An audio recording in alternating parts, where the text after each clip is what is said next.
நிறைய பிரச்சனைகள் இந்த வீட்டுல சொத்தை மையப்படுத்தி வர ஆரம்பிச்சிருச்சு. ஏற்கனவே நாம எல்லாரும் பேசின மாதிரி சொத்தை பிரிக்க வேண்டான்னு இருந்தா கூட நம்ம சாந்திக்கு இப்ப பணம் தேவைன்னு வரும்போது அதுக்கு உதவி பண்ணலாம்னு முடிவு பண்ணிருக்கோம். சொல்லுங்க, என்ன பண்ணலாம்னு முடிவு பண்ணிருக்கீங்க? ஏற்கனவே முடிவு பண்ணிட்டு தானே சபையை கூட்டி இருக்கீங்க. சொத்தை பிரிச்சு கொடுக்கறதே இப்ப சாத்தியப்படாத விஷயம்.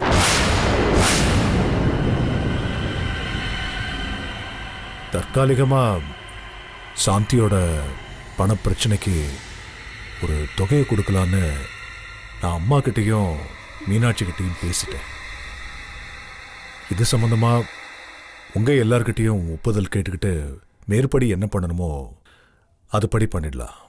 என்னங்க எல்லாம் தெரிஞ்சிருந்து திரும்ப அதே மாதிரி பைத்தியக்காரத்தனமா பேசிட்டு இருக்கீங்க? இப்ப அவங்களுக்கு என்ன அப்படி ஒரு பண கஷ்டம் வந்துடுச்சு? போன தடவை தான் வீடு கட்டுறோம் வாசல் கட்டுறோம் வந்து நின்னாங்க. பெரிய தொகையை ஏற்பாடு பண்ணி கொடுத்து செட்டில் பண்ணி அமிச்சோம். மறுபடியும் வந்து நிக்கிறாங்க. இன்னும் ஒரு 6-7 மாசம் கழிச்சு திரும்பவும் தேடி வருவாங்க. அந்த ஆளுக்கு இதே வேலையா தானே போச்சு. இல்ல அண்ணி, என்னோட கெட்ட நேரமோ என்னவோ ஒவ்வொரு தரமும் பிறந்த வீட்டுல கண்ணை கசக்கிட்டு வந்து நிக்க வேண்டியதா இருக்கு. காசு சேர்த்து வச்சு என்னோட தங்கச்சிக்கு ஏதாவது செய்யணும், இல்ல அட்லீஸ்ட் கல்யாணத்துக்காவது ஏதாவது பெருசா செய்யணும்னு ஆசைப்பட்டேன். அது நடக்குமா நடக்காதான்னு தெரியல. அவளுக்கு ஏன் படத்துல செய்யணும், ஆனா உங்ககிட்ட எனக்காக பணம் கேட்டு வந்து நிக்கிறேன். மேலும் மேலும் உங்க எல்லாத்தையும் கஷ்டப்படுத்துறது நினைச்சா எனக்கே ரொம்ப வேதனையா இருக்குன்னு. இது பார் சாந்தி, நான் அன்னைக்கு சொன்னதுதான் இன்னைக்கும் சொல்றேன். இது உன்னுடைய வீடு. இங்க உனக்கு சகல உரிமைகளும் இருக்கு. உன்னை நல்லா வாழ வச்சு சந்தோஷமா பார்க்கணும்னு நாங்க ஆசைப்பட்டுட்டு இருக்கோம். இங்க பாரு, 5 லட்சம் ரூபாய் கொடுத்து அனுப்புறோம். கொடுக்கும் போதே உன் புருஷன் கிட்ட எல்லாத்தையுமே பேசிட்டு தான் கொடுக்க போறோம். இனிமே எக்காரணத்தை கொண்டும் சாந்திய தேவையில்லாம தொந்தரவு பண்ணக்கூடாதுன்னு சொல்லிட்டு தான் கொடுக்க போறோம். புரியுதா? இங்க பாரு, அழாத. எப்ப பார்த்தாலும் அழாத. அழுகையை நிறுத்து. எல்லாம் சரிங்க, அவங்க நல்லா இருக்கட்டும், சந்தோஷமா இருக்கட்டும். இந்த வீட்ல இருக்கிற எங்களையும் கொஞ்சம் மனுஷங்களா பாருங்க. காசு கொடுத்து அனுப்புறேன்னு சொல்றீங்க, 1 2 5 லட்சம் ரூபாய். அதுவும் புது காசுல இருந்து தானே எடுத்துறீங்க. ராஜாக்களோட கஜானாவே கொஞ்சம் கொஞ்சமா எடுத்தாலே காலி ஆயிடும். இதுல இவங்க எல்லாம் சொல்ற மாதிரி ஒவ்வொரு தடவையும் அள்ளி அள்ளி கொடுத்துட்டு இருந்தா இங்க என்ன மிச்சம் இருக்கும் சொல்லுங்க. இங்க பாரு, அவளும் ஒரு பொண்ணா இந்த வீட்டுல பிறந்திருக்கா. அவ போய் வெளியில எங்க நிப்பா சொல்லு? அவளுக்கு ஒரு பிரச்சனைனா நம்ம வீட்டுக்கு தானே வருவா. இங்க பாரு ஆனந்தி, 10 விரலும் ஒன்னா இருக்கிறது கிடையாது. சின்னதும் பெருசா தானே இருக்கு. அந்த மாதிரிதான் ஒரு குடும்பத்துல 10 பேர் இருந்தா எல்லாருக்கும் சரி பாதியா பிரிச்சு கொடுக்கணும்னு நினைச்சா அது சரியா இருக்காது. கொஞ்சம் வசதி பார்த்து அவங்கவுங்களுக்கு தகுந்த மாதிரி நம்ம பண்ணிதான் ஆகணும். அதோட இந்த முறை பணத்தை எடுத்துட்டு போய் அவரோட கையில நம்ம கொடுத்துட்டு போறது கிடையாது. மொத்தமா சாந்தி பேர்ல பிக்ஸ்ட் டெபாசிட் பண்ண போறோம். அந்த பணத்துல வர வட்டியை மட்டும்தான் அவர் எடுத்து பயன்படுத்திக்க முடியும். இனிமே எந்த காரணத்தை கொண்டும் சொத்துல பங்கு கேட்க கூடாதுன்னு ரொம்ப ஸ்ட்ரிக்டா சொல்லிட்டு தான் இந்த விஷயத்தையே நாங்க பண்ண போறோம். இந்த சினிமா படம் ஆரம்பிக்கிறதுக்கு முன்னாடி ஏதோ எழுத்து போடுவாங்களே, இந்த படத்துல நாங்க யார பத்தியும் தப்பா பேசல, யாரையும் காயப்படுத்தல, எந்த வகையிலும் துன்புறுத்தல, அப்படி இப்படின்னு போடுவாங்க. கடைசியில் அந்த படத்தை பார்த்தா முழுக்க முழுக்க அவங்க அததான் பண்ணிருப்பாங்க. அதே மாதிரிதான் சொத்தை பிரிக்க மாட்டோம், யாருக்கும் பிரிவினை கிடையாதுன்னு வார்த்தைக்கு வார்த்தை நீங்க பேசுவீங்க. ஆனா பார்த்தா தோ அவங்களுக்கு 5 லட்சம், அப்புறம் இவங்களுக்கு கல்யாணம் ஆகும் போது 10 லட்சம் எடுத்து கொடுப்பீங்க. அப்புறம் வேற ஏதாவது பிரச்சனை வந்தா அது சொத்துல இருந்து எடுத்து கொடுப்பீங்க, எல்லாருக்கும் பிரிச்சுப்பீங்க. வைஜெயந்தியக்கா சொல்ற மாதிரி கடைசியில வெறும் பேப்பர் தாங்க மிச்சம். ஏங்க அத நீங்களே டிசைட் பண்ணிட்டீங்கல்ல, அப்புறம் எதுக்குங்க எல்லாரையும் நிக்க வச்சு கருத்து கணிப்பு நடத்துறீங்க? இதெல்லாம் ஒரு கண் துடைப்பு டிராமா இல்ல? அவரு ரொம்ப புத்திசாலி தான். ஒவ்வொரு தடவையும் பணத்தை கேட்டு அடிச்சு இவங்களை இங்க அனுப்புவாரு. ஆனா இவங்க அழுகிற மாதிரி அழுதுகிட்டு இங்க வந்து சூப்பரா நடிப்பாங்க. இங்க எல்லாரும் இழிச்சவங்க தானே. ஒவ்வொரு தடவையும் இந்த டிராமாவை நம்பி காசை எடுத்து கொடுத்துருவீங்க. நாங்களும் ஒண்ணும் தெரியாத மாதிரி நடிக்கணும்ல. ஆனந்தி,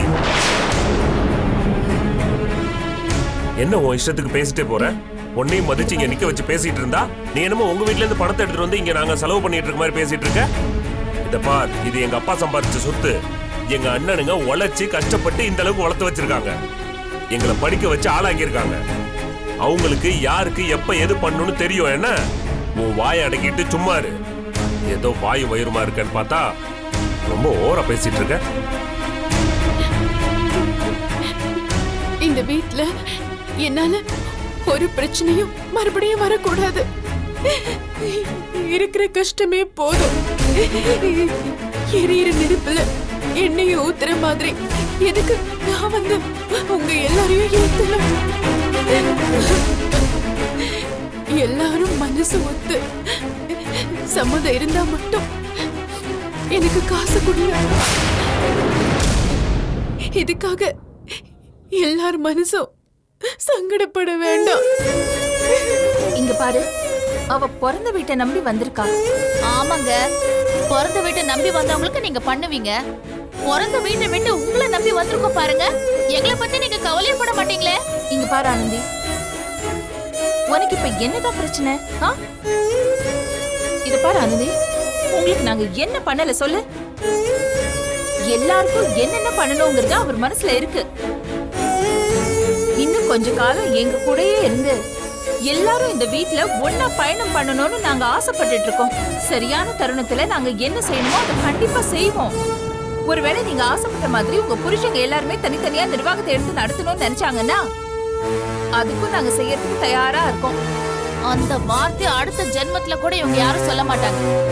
என்னமோ பண்ணிட்டு போங்க. தயவு செஞ்சு அடுத்த வாட்டி இந்த மாதிரி கூப்பிட்டு வச்சு பேசுற வேலையில வேண்டாம்.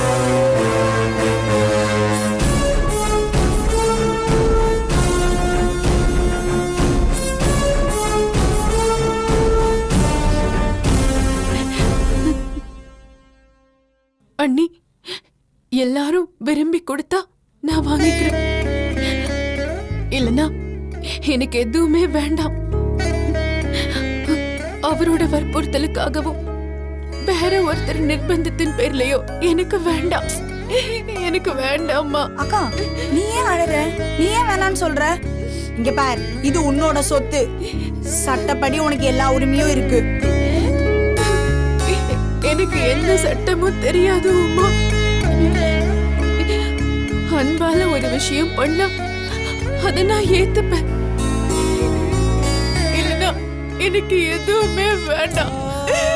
எனக்கு வேண்டாம். சாந்திமா,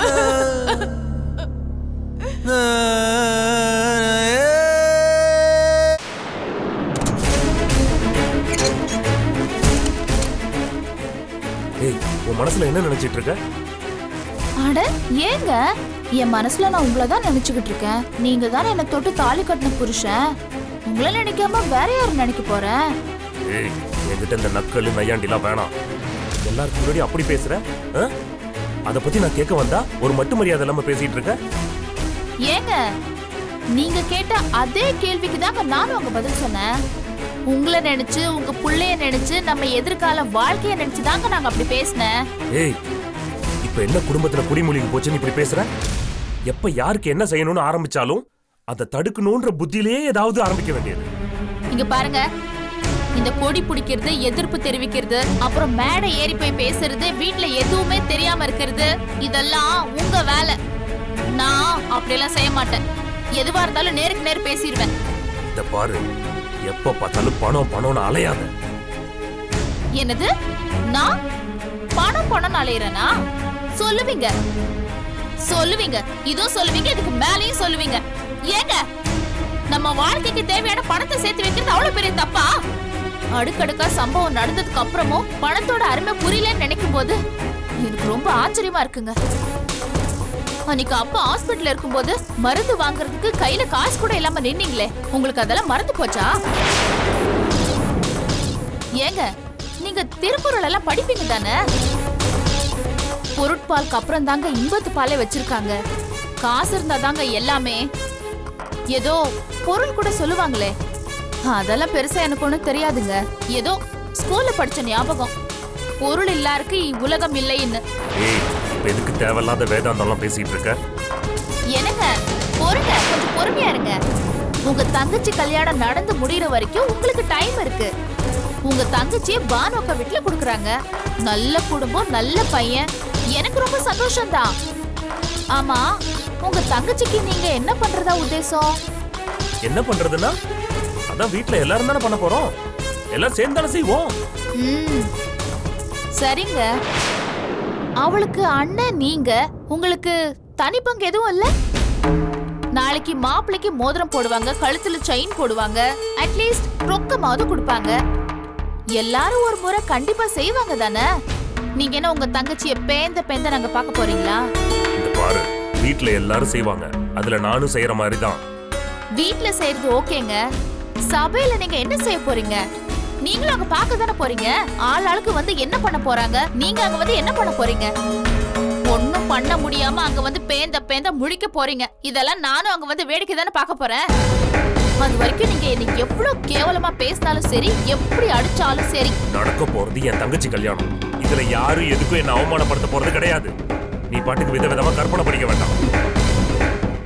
பொறுத்து பாருங்க. எதுவா இருந்தாலும் அப்புறம் பேசலாம். கடவுளே, இந்த ஆளெல்லாம் எப்பதான் திருந்த போறாரோ? ச்சே!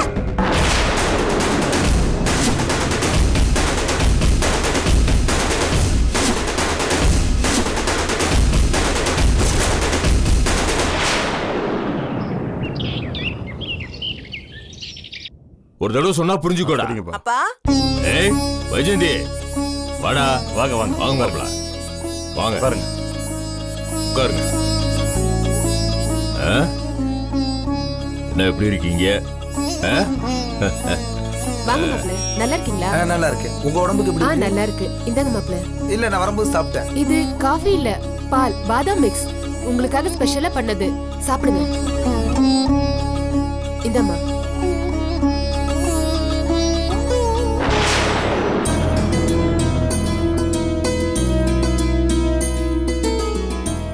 என்ன மாப்பிள, அடிக்கடி வீட்டுக்கு வாங்கன்னா கேட்க மாட்டேங்கிறீங்க. அப்படியே வந்தாலும் காலில் சக்கரத்தை மாட்டிட்டு அப்படியே வர்றீங்க போறீங்க. நீங்க இங்க 10-15 நாள் தங்கி நல்லா ரெஸ்ட் எடுத்து சாப்பிட்டு சந்தோஷமா இருந்தீங்கன்னா எங்களுக்கும் சந்தோஷமா இருக்கும்ல. ஆமா மாப்ள, எங்களுக்கும் ஆசை இருக்கும்ல. வகை வகையா சமைச்சு போடணும், உங்களுக்கு சந்தோஷமா விருந்து வைக்கணும்ன்ற ஆசை எங்களுக்கும் இருக்கும்ல. மாப்பிள, நீங்க எப்படியோ எங்களுக்கு தெரியாது. ஆனா நாங்க எல்லாருமே உங்க மேல அன்பா, சந்தோஷமா, பிரியமா இருக்கோம். என் பொண்ணை கல்யாணம் பண்ணீங்கல்ல நீங்க, அப்பவே உங்க மேல பாதி பாசம் வந்துருச்சு. அதுக்கப்புறம் என் பையனை ஆஸ்பத்திரியில் அட்மிட் பண்ணி நல்லா பார்த்துக்கிட்டீங்களே, அப்ப இன்னும் அதிகமாயிருச்சு. எல்லாருமே நாங்க உங்க மேல பிரியமா தான் இருக்கோம். என்ன, உங்க வீட்டில தான் யாருமே நடந்துக்கிறது சரியே இல்லை. உங்க அண்ணன் என் பிள்ளைய எனக்கு எதிராக தூண்டி விட்டு கடையை வச்சு கொடுத்தாரு. அவன் இன்னைக்கு என்னடானா என்னடான்னு கேட்கிற அளவுக்கு போயிட்டான்ல. நியாயமா பார்த்தா இதுக்கெல்லாம் உங்க அண்ணன் கிட்ட உச்சபட்ச தகராறு பண்ணிருக்கணும். நானு அன்னைக்கு உங்க வீட்டுக்கு வந்தேன், இதை பத்தி ஏதாவது பேசினானா? நானு இல்லையே. ஊர்ல எல்லாருமே என் காதுபடவே பேசுறானுங்க. என்ன சிவஞானம் உங்க பிள்ளைக்கு கடை வச்சு கொடுத்துருக்காராமே அப்படின்னு பேசுறானுங்க. டென்ஷன் வரத்தானே செய்யும். இல்ல மாமா, அது முழுக்க முழுக்க அண்ணியோடைய செலவு தான். அது இல்லாம அந்த இடத்துல யார் இருந்தாலும் அண்ணி அதைத்தான் பண்ணியிருப்பாங்க. ஏன்னா அது தங்கச்சி வாழ்க்கை சம்பந்தப்பட்டது. அதனால அண்ணன் ஒன்றும் பெருசா பண்ணல. உங்ககிட்ட உங்க அண்ணி காசுன்னு அந்த ரெக்கார்ட்ல காட்டினாங்களா? ஏதோ அது உங்க அண்ணி காசுன்னு சொன்னாங்க, அவ்வளவுதானே? டோட்டலா அது காஞ்சிபுரத்துக்கே தெரியும் அது யார் காசுல பண்ணதுன்னு. அதெல்லாம் விடுங்க. பாருங்க மாப்பிள்ள, என் பொண்ணு வாழ்க்கை நல்லா இருக்கணும், அவ்வளவுதான். என் பிள்ளைங்க 2 பேர் இருந்தும் இல்லாத மாதிரி தான். இப்ப இருக்கிறது வைஜெயந்தியும் இந்த பயலும் தான். இவன் நல்லா வாழ்ந்தவ. அவன் இங்கே இருந்த வரைக்கும் அவளுக்கு எந்த குறையுமே நாங்கள் வைக்கல. துணியை காய வைக்கிற மிஷின்லேருந்து தலையை காய வைக்கிற மிஷின் வரைக்கும் எல்லாமே வாங்கி கொடுத்துட்டோம் நாங்கள் அவளுக்கு. எந்த வேலையுமே அவளுக்கு வீட்டில் கிடையாது. அப்படி சொகுசா வாழ்ந்தவ அவ. ஆமா மாப்ள, அவ ஒரு துரும்ப கூட நகர்த்தி வச்சது கிடையாது. வீட்ல அவளை செல்லமா வளர்த்துட்டோம். அவளுக்கு இங்க எல்லாமே வசதியா இருக்கு. அவ ஒரு பொருள் வேணும்னு நினைக்கிறதுக்கு முன்னாடி அதை அவங்க அப்பா வாங்கி கொடுத்துருவாரு. மாப்பிள, என் மனசுல பட்டதை பட்டுன்னு சொல்லிடுதானே. வைஜெயந்திக்கு ஒரு டாக்டரு இல்ல ஒரு இன்ஜினியரு இல்ல கலெக்டர் ரேஞ்சில் ஒரு மாப்பிள்ளைய பார்த்து அவளுக்கு கல்யாணம் பண்ணி வைக்கணும்னு நான் நினைச்சிட்டு இருந்தேன். அவளுக்கு என்னமோ உங்களை பிடிச்சு கல்யாணம் பண்ணிட்டா. நீங்களும் ரொம்ப நல்ல மாதிரி தான். சொல்லப்போனா அந்த குடும்பத்திலே நீங்க தான் ரொம்ப நல்ல மாதிரி. அவ வாழ்க்கை நல்லா இருக்கணும்னா நீங்க இப்படியே இருந்தா போதாது. இன்னும் உங்க தரம் உயரணும், உங்க லெவல் உயரணும். இல்ல என்ன மாப்ள அப்படி பாக்குறீங்க? எல்லா பொண்ணுங்களுமே கல்யாணத்துக்கு அப்புறம் தன் புருஷனை பத்தி தான் பெருமை பேசுவாங்க. இன்னார் வீட்டு பொண்ணு இன்னார் வீட்டு மருமகன் பேசுறதை விட இன்னாரோட மனைவின்னு சொல்றதுதானே அவளுக்கு பெருமை. இது உங்களுக்கு தெரியுமோ தெரியாதோ, எங்க வைஜெயந்தி கல்யாணத்துக்கு அப்புறம் எல்லாத்துலயும் வைஜெயந்தி ராஜேந்திரன் தான் ரெக்கார்டை மாத்திட்டு வந்துட்டு இருக்கா. மாப்பிள்ள, நான் சொல்றது எல்லாமே உங்க நல்லதுக்காகத்தான் சொல்றேன். நீங்க நல்ல லெவலுக்கு வந்தீங்கன்னா உங்க பொண்டாட்டி என் பொண்ணுக்கு பெருமை தானே. நல்லா யோசிச்சு பாருங்க. அதாவது கைராசி சில்க்ஸ், கைராசி ஏஜென்சி, இப்படி எதை சொன்னாலும் உங்க அண்ணன் ஞாபகம் தான் எல்லாருக்கும் வரும். அவர் தானே பொறுப்புல இருக்காரு. உங்களுக்கோ உங்க கூட பிறந்தவங்களுக்கோ யாருக்கு என்ன பொறுப்பு இருக்கு, யாருக்கு உங்களை ஞாபகம் வரும் இல்லையே? அப்படி இந்த சமூகத்துல அடையாளம் காட்டுற மாதிரி நீங்க ஏதாவது தனியா பண்ணி ஆகணும். அதான் நான் என்ன முடிவு பண்ணியிருக்கேன்னா, என் பிசினஸ்ல ஒரு 2 பிசினஸை உங்க பேர்ல மாத்தி கொடுத்தலான்னு நான் நினைக்கிறேன்.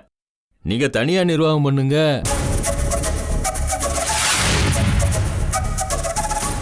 என்னம்மாமா என்ன சொல்றீங்க? என்ன நான் தப்பா சொல்லிட்டேன்? என் பிசினஸ்ல ஒரு 2 பிசினஸை நீங்க பாருங்கன்னு சொல்றேன். இப்போ என் பிள்ளை எப்படி உங்க வீட்டு சப்போர்ட்ல தனியா கடை வச்சு அப்ப என்னையவே எதிர்த்து பேசுற அளவுக்கு போயிட்டான்ல. இப்போ அந்த அளவுக்கு உங்களை நான் போக சொல்லலை. இருந்தாலும் எதுக்கு எடுத்தாலும் உங்க அண்ணனையே பிடிச்சு தொங்காம சுயமா நீங்களே எல்லாம் பண்ற மாதிரி பண்ணுங்கிறேன் நான். வேண்டாம் மாமா, எனக்கு அந்த மாதிரி எண்ணம்லாம் இல்லை மாமா. அது சரியாகவும் வராது. இல்லை மாப்பிள்ள, இவ்வளோ நாளாக நீங்கள் தனியாக இருந்தீங்க. சரி, இப்போ நீங்களும் வைஜெயந்தியும் இப்படியே இருந்திருந்தீங்கன்னா இதை பற்றி நான் பேச போகிறதில்ல. ஆனால் இன்னைக்கு அவள் உண்டாயிருக்காள, உங்களுக்கு வாரிசுன்னு ஒன்று வரப்போகுது இல்லை. இந்த நேரத்தில் உங்களுக்குன்னு ஒரு அந்தஸ்து வேண்டாமா என்ன? நல்லா யோசிச்சு பாருங்க. அவளை நல்லா வசதியாக பார்த்துக்கிட வேண்டாமா, வச்சுக்கிட வேண்டாமா நீங்கள்? அதை விடுங்க. நாளைக்கு உங்களுக்கு பையனோ பொண்ணோ பிறக்குதுன்னு வைங்க, ஸ்கூலில் சேர்க்க போனால் கேட்பாங்கல்ல, அப்பா என்ன வேலை செய்கிறான்னு கேட்பாங்கல்ல. அந்தஸ்து வேணும் மாப்பிள்ள. என்ன சொல்கிறீங்க?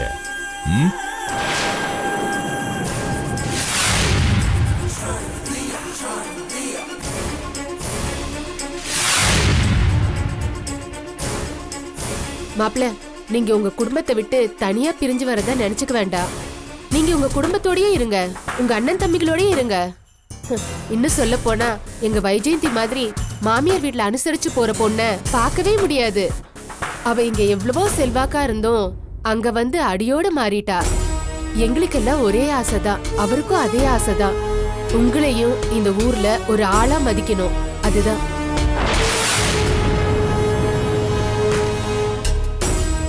என்ன மாப்பிள்ள, நல்லா யோசனை பண்ணுங்க. அதான் உங்களுக்கு எப்போ தோணுதோ அப்போ நாம தொழில் ஆரம்பிக்கலாம். அதாவது உங்க முடிவு நல்ல முடிவா இருக்கணும். உங்களை நம்பி 3 பேர் இருக்காங்க, பார்த்துக்கோங்க.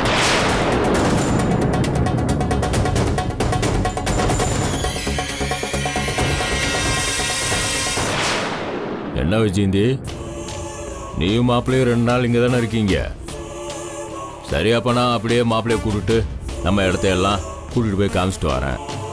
இல்லை மாமா, எனக்கு கொஞ்சம் வெளியே வேலை இருக்கு, அவசரமாக கிளம்பணும். வீட்டில் வேற அண்ணனுக்கு உடம்பு சரியில்லை.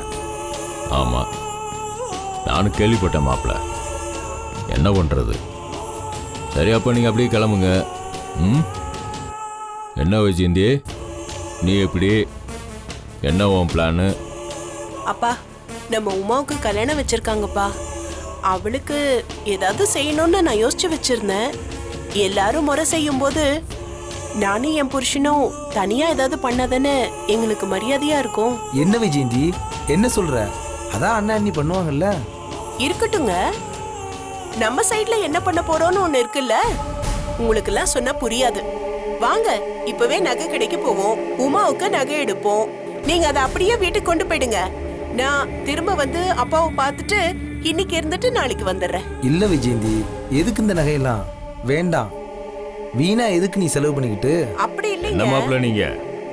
வைஜெயந்தி என்ன என்கிட்ட காசு வாங்கியா பண்ண போறா?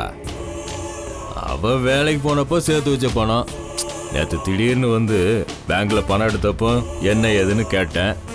எல்லாம் உமாவுக்கு பண்றதுக்கு தான் அப்படின்னா, சரி அவன் நாத்தனாராச்சே பண்ணட்டுமே, சந்தோஷமா தான் இருந்தது. புருஷனோட தங்கச்சிக்கு செய்யணும்னு நினைக்கிறா, பண்ணட்டுமே.